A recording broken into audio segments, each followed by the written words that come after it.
जय गुरुदेव। और दोस्तों, मेरे चैनल सिद्ध सावर मंत्र में आपका एक बार फिर से हार्दिक स्वागत है। और देखिए, आज की जो वीडियो है वो आपके लिए बहुत ही खास होने वाली है, क्योंकि मुझसे बहुत बार कमेंट में भी और दूसरे कॉल पर भी और तीसरा मैसेज में भी बहुत बार कहा गया है कि हमें कोई ऐसी साधना बताइए कि जिससे हम किसी भी प्रश्न का उत्तर अपना प्राप्त कर सकें। अब जैसे कि मान लिया कुछ लोग लॉटरी खेलते हैं, सट्टे का नंबर जानना चाहते हैं, तो उनके लिए भी ये साधना बहुत महत्वपूर्ण है। और अगर आपको अपने आप से संबंधित कोई क्वेश्चन आपको पूछना है या किसी दूसरे व्यक्ति से संबंधित किसी भी प्रकार का कोई भी प्रश्न है आपका, तो आप उसके लिए भी ये साधना कर सकते हैं।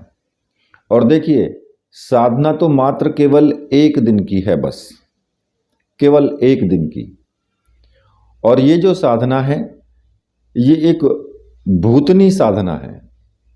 अब इसमें आप कहेंगे कि जी करण पिशाचनी या फिर और त्रिनेत्र जागरण साधनाएं हैं, दूसरी कर्ण मातंगी भी है, फिर ये भूत प्रेत भी आपको क्या क्वेश्चन के आंसर बता सकते हैं? तो वास्तविकता तो यही है कि जहाँ पर हम लोगों के सोचने समझने की शक्ति नहीं होती है, वो ये परलौकिक जो चीज़ें होती हैं, जो आत्माएं होती हैं, वो सब जानकारी आपको बता सकती हैं। तो ऐसा नहीं है कि भूत प्रेत या भूतनी या प्रेतनी वो आपको नहीं बता सकती कोई भी प्रश्न का आंसर, वो भी बता सकती हैं। तो देखिए, इस वीडियो को आप पूरी देखना, और ये वीडियो आपके लिए बहुत ही महत्वपूर्ण भी है। यहाँ पर मैं कुछ आपको पहले बता देता हूँ। देखिए, मनुष्य की जो कल्पना है उसका एक निश्चित दायरा होता है, उससे आगे वो नहीं सोच सकता, उस दायरे से आगे बिल्कुल भी नहीं सोच सकता है। अब उसकी जो अपनी तर्क करने की जो बुद्धि है या फिर उसका अपना ज्ञान है, उससे आगे उस जो भी वो सोचता है उस पर एक रोक सी लग जाती है। उसका एक दायरा है, वो वहाँ पर खत्म हो जाता है।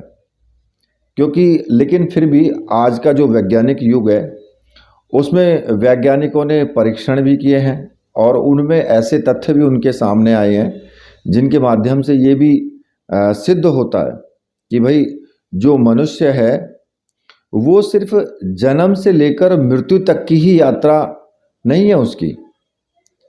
मृत्यु तो एक उसका पड़ाव है। जो मनुष्य की मृत्यु के जो समय शरीर जो वो त्याग देता है, उसके बाद में वो अनेक प्रकार की योनियों को धारण करता है।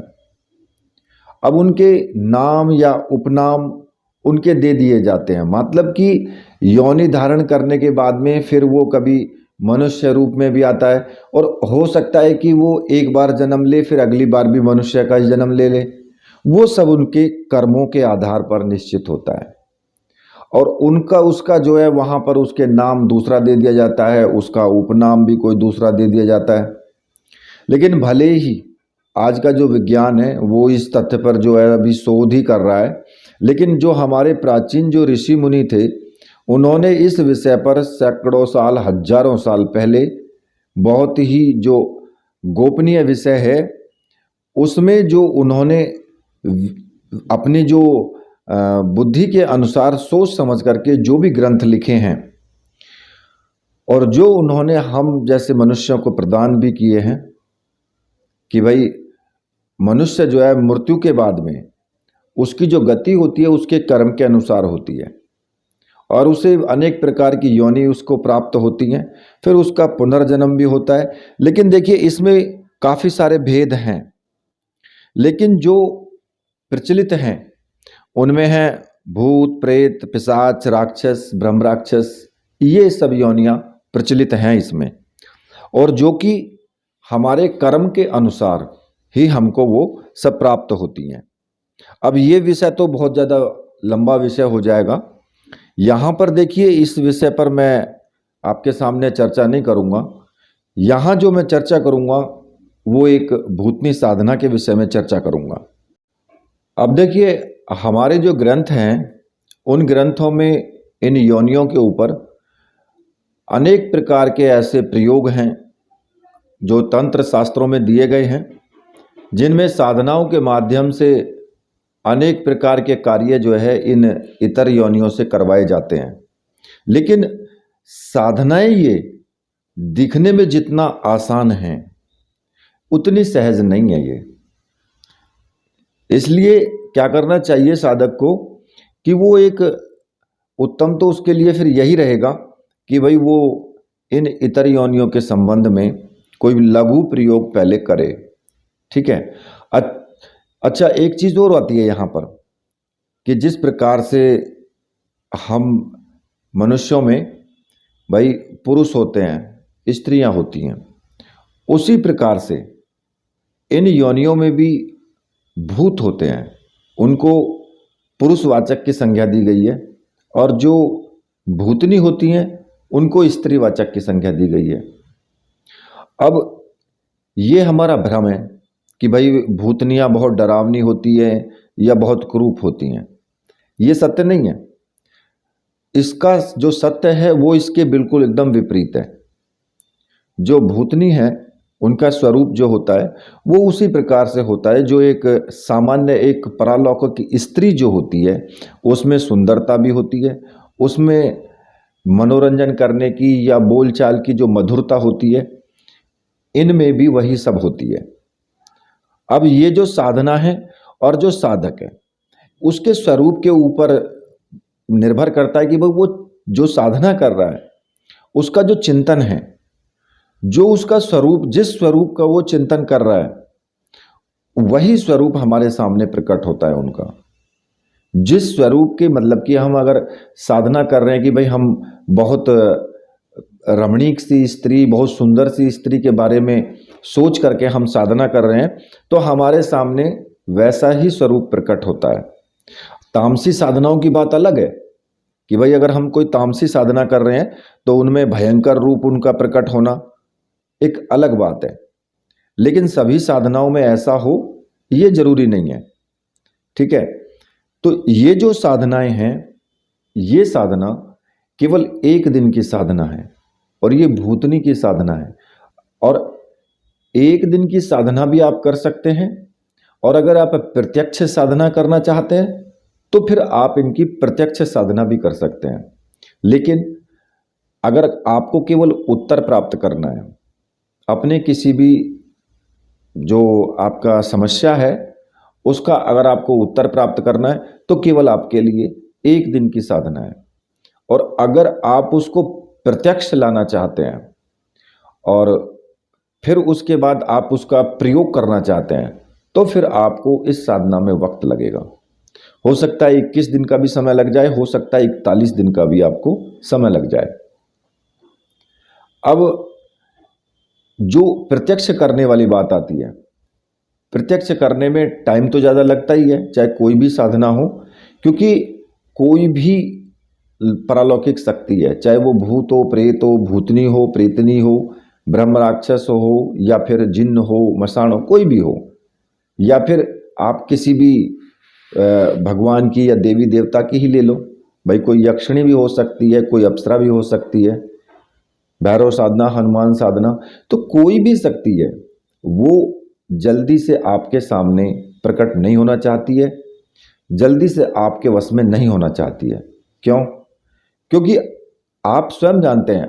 क्या आप चाहेंगे कि भाई मैं किसी के वश में रहूं, जैसा वो कहे वैसा ही मैं करूं?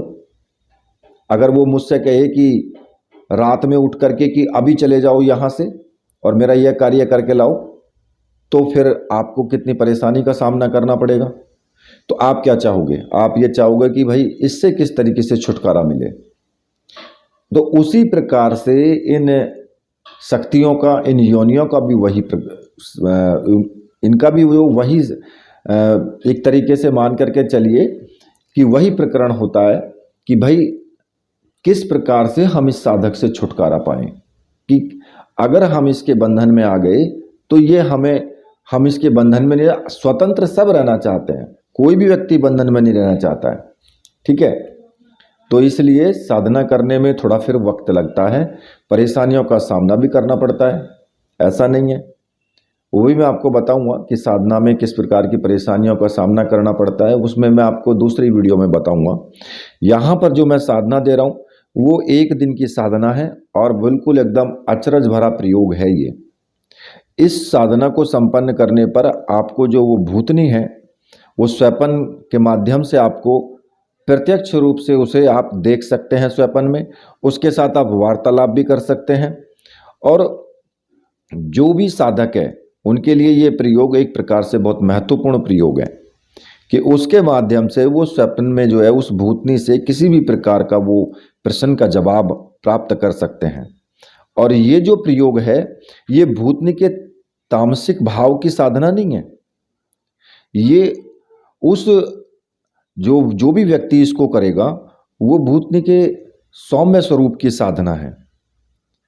उसके सौम्य स्वरूप ही आपके सामने जो आएगा, आपको जो दिखाई देगा वो सौम्य स्वरूप ही दिखाई देगा।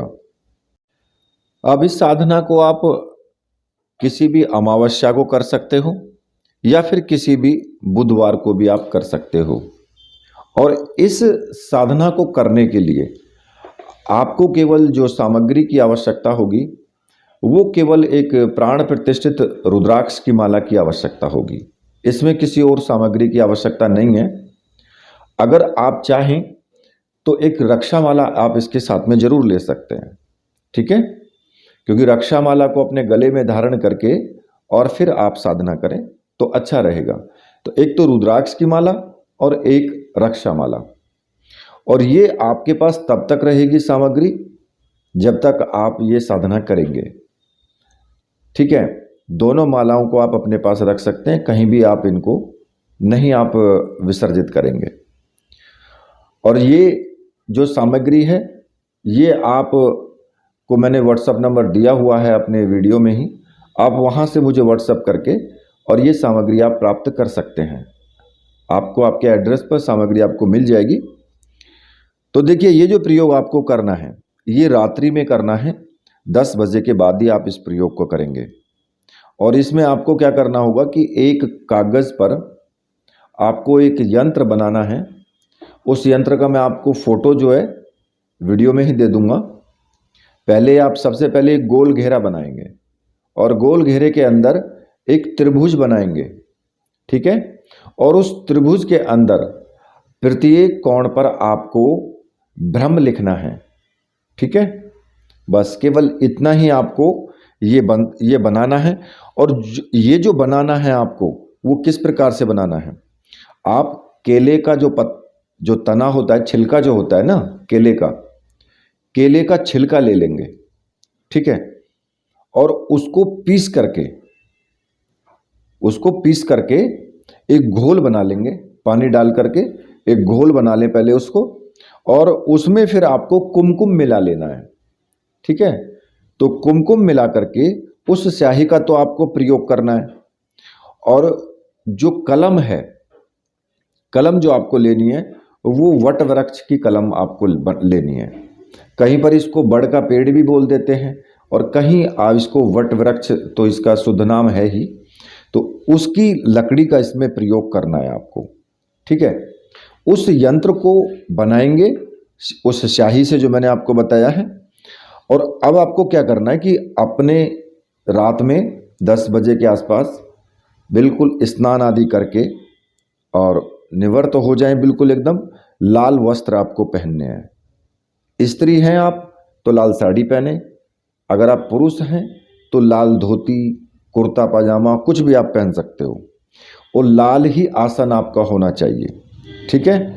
उस आसन पर आपको बैठना है, सामने जो चौकी रखी है उस पर लाल रंग का वस्त्र बिछा लें और अपने गुरुदेव की जो तस्वीर है, जो भी आपके गुरु हैं उनकी तस्वीर आपको सामने रखनी है। अगर आपने डॉक्टर नारायण दत्त श्रीमाली जी को गुरु माना है तो उन्हीं की तस्वीर आपको सामने रखनी है। अगर भगवान शिव को गुरु माना है तो उन्हीं की तस्वीर आपको सामने रखनी है, ठीक है। अच्छा, यंत्र बनाने के बाद आपको एक प्लेट भी वहां पर रखनी है चाहे आप स्टील की रखें, तांबे की रखें, कैसी भी रखें, वहीं पे रख लेनी है। और एक तेल का दीपक आपको जलाना है। सुगंधित अगरबत्ती, धूप बत्ती जो भी आपके पास है वो भी आप जला सकते हैं, ठीक है। या पुष्प वगैरह भी आप ले सकते हैं, जो फूल होते हैं सुगंधित पुष्प, वो भी आप ले सकते हैं। साधना जो आप करेंगे वो बिल्कुल एकदम एकांत में करेंगे। या तो आपका एकांत रूम हो, उसमें साधना कर सकते हो, या फिर अगर आप अपने पूजा घर में भी साधना करते हो तो वो एकांत होना चाहिए रात्रि में। फिर 10 बजे के बाद जब आप साधना करेंगे तो कोई भी व्यक्ति उसमें प्रवेश नहीं करना चाहिए, उतने टाइम तक जितने टाइम तक आप उसमें साधना करेंगे, ठीक है। जब आप ये सब कार्य कर चुके होंगे तो अब आपको क्या करना होगा, वो जो यंत्र है, यंत्र को आप एक प्लेट में स्थापित कर देंगे।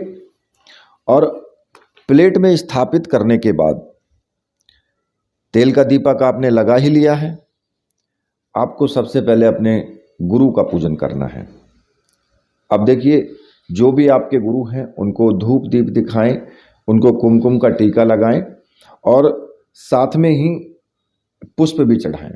और गुरुदेव से प्रार्थना करें हाथ जोड़ करके कि गुरुदेव, मैं ये भूतनी साधना करने जा रहा हूँ, इसमें मुझे आप पूर्ण सफलता प्रदान करें और मुझे आशीर्वाद दे करके आज्ञा प्रदान कीजिए कि मैं इसमें सफल हूँ।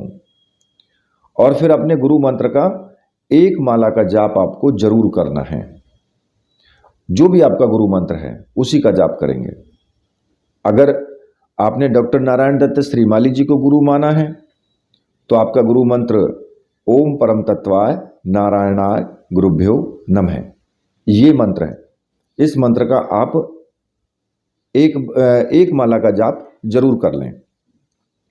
अगर भगवान शिव को गुरु माना है तो फिर आप ओम नमः शिवाय इस मंत्र का एक माला का जाप जरूर करें, ठीक है। अब गुरु का पूजन हो गया, उसके बाद में जो रक्षा माला है वो अपने गले में धारण कर लें। और एक रक्षा विधान आपको जरूर करना है। जो भी आपने मंत्र सिद्ध किया है, कोई भी जो रक्षा मंत्र हो, उस मंत्र का आपको जप करते हुए अपने चारों तरफ रक्षा घेरा आपको जरूर लगाना है, ठीक है। जो भी आपका रक्षा मंत्र है, आपने जो भी सिद्ध किया है, उसका रक्षा घेरे का मंत्र से आपको अपना सुरक्षा चक्र बना लेना है, उसके बाद ही साधना करें, ठीक है। और अगर आपके पास रक्षा मंत्र नहीं है कोई सिद्ध, तो फिर आप इस मंत्र का भी इस्तेमाल कर सकते हैं जो मैं आपको बता रहा हूं।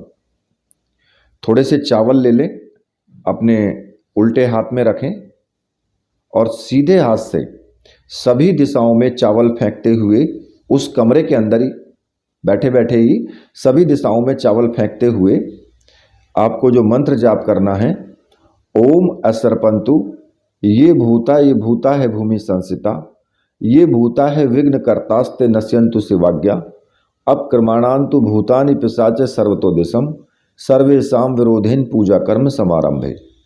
इस मंत्र का एक बार उच्चारण कर लें और सभी दिशाओं में चावल आप फेंक दें, तो आपका ये एक रक्षा विधान हो जाएगा। एक नॉर्मल रक्षा विधान भी है और बहुत तीव्र रक्षा विधान भी है, ठीक है। और उसके बाद फिर जो यंत्र है, जो आपने प्लेट में जो स्थापित किया है, उस यंत्र का आपको पूजन करना है। एक उसके ऊपर धूप दीप दिखाएंगे, कुमकुम से उसके ऊपर टीका लगाएंगे। अपने मस्तक पर भी आपको थोड़ा सा टीका कुमकुम का लगा लेना है और एक पुष्प चढ़ाएंगे, ठीक है। इतना कार्य करने के बाद फिर आपको रुद्राक्ष की माला से जाप शुरू कर देना है। और दीपक में तेल इतना होना चाहिए कि आप पूर्ण रूप से वो दीपक जलता रहे जब तक आप मंत्र जाप करें। तो जो मंत्र आपको जपना है रुद्राक्ष की माला से मैं आपको बता देता हूं। मंत्र इस प्रकार से है, भ्रम भ्रम भ्रम भूतेश्वरी भ्रम भ्रम भ्रम फट। केवल इस मंत्र का आपको जाप करना है और 11 माला का जाप हो जाना चाहिए। 11 माला से कम नहीं होना चाहिए। 11 माला का जाप करने के बाद जब आपका जाप पूर्ण हो जाए तो जो दीपक जल रहा है ना, उस जलते दीपक में जो यंत्र रखा हुआ है जो आपने कागज पर बनाया है, ठीक है, उस कागज को वहां से यंत्र को उठाएं और एक जो आपका तेल का दीपक जो जल रहा है उसी दीपक में उस यंत्र को जला देना है, ठीक है। और उस यंत्र की जो भस्म होगी उस भस्म को अपने मस्तक पर उससे तिलक करना है, ठीक है। और जो मंत्र है उसका 3 बार आपको उच्चारण करना है। और इसके बाद जो आपके मन में जो भी प्रश्न है उसको मन ही मन 3 बार आप उच्चारण करेंगे, मन ही मन उसका 3 बार उच्चारण करेंगे जो आपका प्रश्न है, और फिर आपको सो जाना है, ठीक है। सोने के लिए आप कहीं भी सो सकते हो, अपने कमरे में जाकर के भी सो सकते हो, सोना चाहो पूजा घर में तो वहां भी सो सकते हो, उसमें किसी भी प्रकार का कोई भी ऐसा परेशानी वाली बात नहीं है, ठीक है। अब क्या होगा कि आपको उसी रात्रि में भूतनी जो है वह स्वप्न में दर्शन देगी और आपके प्रश्न का जवाब देगी। जवाब मिलने पर आपकी जो नींद है वो खुल जाएगी, तुरंत आपकी नींद खुल जाएगी जवाब देते ही। और उसी समय पर आपको जो आपको जवाब मिला है उसको आपको कागज पर लिख लेना है, नहीं तो फिर भूल जाने की संभावना रहती है, ठीक है। और जो साधना में जो दीपक है और जो माला है, ठीक, वो किसी और साधना में आपको प्रयोग नहीं करनी है। उस माला का और उस दीपक का प्रयोग किसी दूसरी साधना में आपको नहीं करना है। जब भी चाहें आप इस साधना में तो आप प्रयोग कर सकते हैं दोबारा उनका, ठीक है, और दूसरी साधनाओं में आप उनका प्रयोग नहीं कर सकते हैं। ये बात आप समझ लेना। अगर आपको दोबारा से ये साधना करनी है तो उनको संभाल के रख देना, और जब भी ये साधना करें तो फिर उनका प्रयोग आप करें।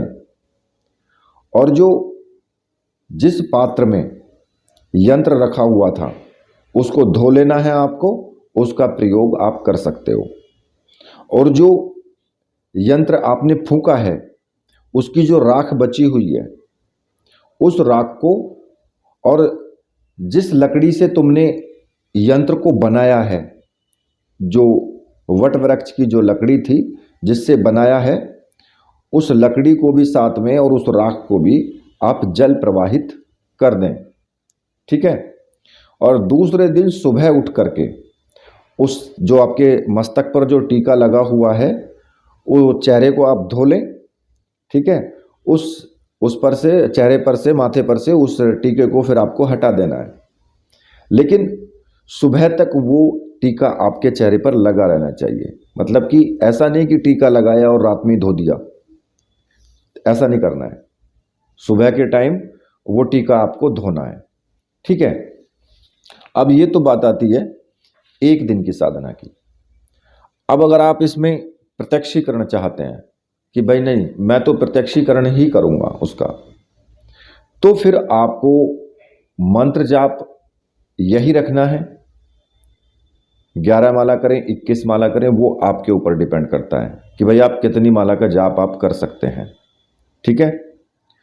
और मंत्र तो यही रहेगा, मंत्र में थोड़ा सा चेंजिंग होगा आपका।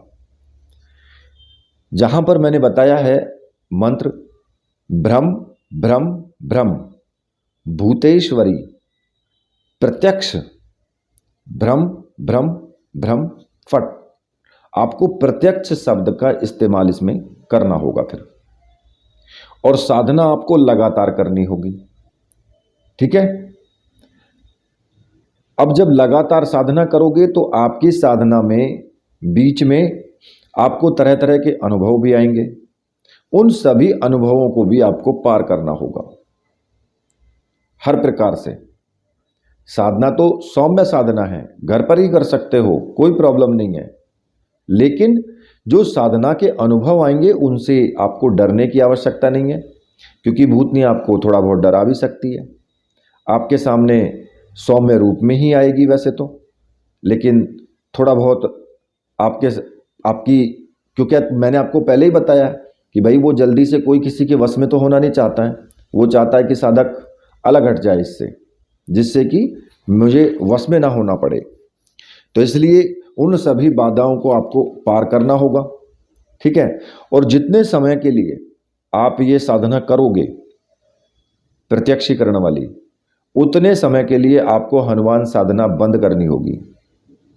अगर आप हनुमान साधना करते हैं, अगर आप हनुमान चालीसा पढ़ते हैं, तो फिर आपको वो उतने दिन के लिए बंद करना होगा, वरना भूतनी तो क्या कुछ भी नहीं आएगा, सब कुछ वहीं पे, क्योंकि अकेला खड़ा ही वही बजरंग बली खड़ा दिखाई देगा, बस कुछ नहीं मिलेगा। और तो उतने टाइम के लिए वो साधना बंद करनी होगी हनुमान जी की। कोई भी मंत्र जाप, कोई भी किसी प्रकार का स्तोत्र वगैरह वो बिल्कुल नहीं करना है। अब जिनके हनुमान जी ही गुरु हैं, यहाँ भी एक प्रॉब्लम आती है, जिनके हनुमान जी गुरु हैं तो आप प्रार्थना करेंगे जब उनसे कि गुरुदेव मैं ये साधना करने जा रहा हूँ, इसमें मुझे पूर्ण सफलता मिले, मुझे आप आशीर्वाद दीजिए और आज्ञा दीजिए। जब आप उनसे आज्ञा ले लेंगे, आशीर्वाद भी ले लेंगे, साधना को सिद्ध करने का आशीर्वाद लेंगे, तो वो बिल्कुल भी नहीं रोकेंगे किसी को भी, ठीक है। यहाँ स्थिति दूसरी बन जाती है ना, तो वो फिर उस समस्या में आपके सामने नहीं आएंगे, वहाँ आपकी रक्षा के लिए तो रहेंगे क्योंकि गुरु हैं, लेकिन उस शक्ति को फिर कोई भी भूतनी हो, प्रेतनी हो, उसको डरने की आवश्यकता नहीं है फिर उनसे, उसके बारे में उसको वो कुछ नहीं बोलेंगे फिर, ठीक है। तो आप ये साधना, वो जितने दिन साधना करोगे उतने दिन आपको पूरे नियमों का पालन करना होगा, यम नियम के सिद्धांत का भी पालन करना होगा, ब्रह्मचर्य पालन करना होगा। इसमें ऐसा नहीं है कि भाई वो आएगी तो या फिर तुम प्रेमी का रूप में करोगे या फिर मित्र रूप में करोगे, ऐसा कुछ नहीं है। वो सिर्फ जब भी आपके सामने प्रकट होगी तो सौम्य रूप में आपके सामने प्रकट होगी, उससे आपको वचन ले लेना है कि जब भी मैं बुलाऊंगा तुम्हें आना होगा और जो भी मैं पूछूंगा उसका मुझे जवाब आपको देना होगा, या जो भी मैं कार्य आपको बोलूँगा वो कार्य तुम्हें करना होगा, ठीक है। वचन दे देगी तो फिर आपकी साधना जो है वो पूर्ण हो गई। अब इसमें वो तुम्हारे ऊपर डिपेंड करता है कि भाई आप साधना को किस तरीके से करते हो, कितने दिन में आप सिद्धि प्राप्त करते हो, वो आपके ऊपर डिपेंड करता है कि भाई आप कितने दिन में उसको सफल कर सकते हैं। आपके धैर्य पर, आपके साहस पर, हिम्मत पर, उस पर डिपेंड करता है। क्योंकि कोई भी शक्ति है, जब उसको बंधन में करने के लिए हम चलेंगे तो छटपटाएगी, तो वो है ही, वो सारे अपने हथकंडे आजमाती है, किसी भी तरीके से साधक अपनी साधना बंद कर दे। तो इसलिए उसमें आपको डरने की आवश्यकता बिल्कुल नहीं है, होगा कुछ नहीं, ये तो 100% सत्य है, बिगड़ेगा कुछ नहीं, लेकिन हाँ थोड़ा बहुत डरा धमका तो सकती है, ठीक है। और इतना तो खैर उसका अधिकार भी बनता है कि भाई जब आपको उसको वश में कर रहे हो तो इतना अधिकार तो बनता है। क्योंकि अगर आप किसी भी लड़की को अगर आप चाहें, हालांकि ये प्रश्न नहीं है यहाँ पर, लेकिन मैं एक थोड़ा सा उदाहरण दे देता हूँ। आप चाहते हैं कि मैं मुझसे ये लड़की प्रेम करे, या फिर कोई भी स्त्री है वो मुझसे प्रेम करे, और आप उसको चाहते हैं तो आप उससे बात करेंगे तो जल्दी से तो वो आपके लिए हाँ नहीं करेगी, पहले तो आपको फटकार भी लग सकती है, आपकी पिटाई भी हो सकती है, सारे कार्य होते हैं। तो फिर जब आप वहाँ नहीं डरते तो फिर यहाँ डरने की क्या आवश्यकता है। यहाँ भी तो ऐसा कुछ, वहाँ तो आपकी धूल पूजा भी हो सकती है, वहाँ तो आपके हाथ पैर भी टूट सकते हैं, यहाँ नहीं टूटेंगे, यहाँ कुछ नहीं होने वाला है ऐसा, ठीक है। खैर जो मैंने आपको बताया है उस पर आप ध्यान दें। कोई भी साधना है उसको पूर्ण सचेत होकर के करें, पूर्ण विश्वास से करें, तभी आपको साधना में सफलता प्राप्त होती है, ठीक है। तो इसी के साथ अब मैं वीडियो को यहीं पर समाप्त करता हूँ। मेरे साथ बोली बोली वीर बजरंगबली हनुमान जी महाराज की जय, बोलिए मेरे परमहंस गुरुदेव की जय।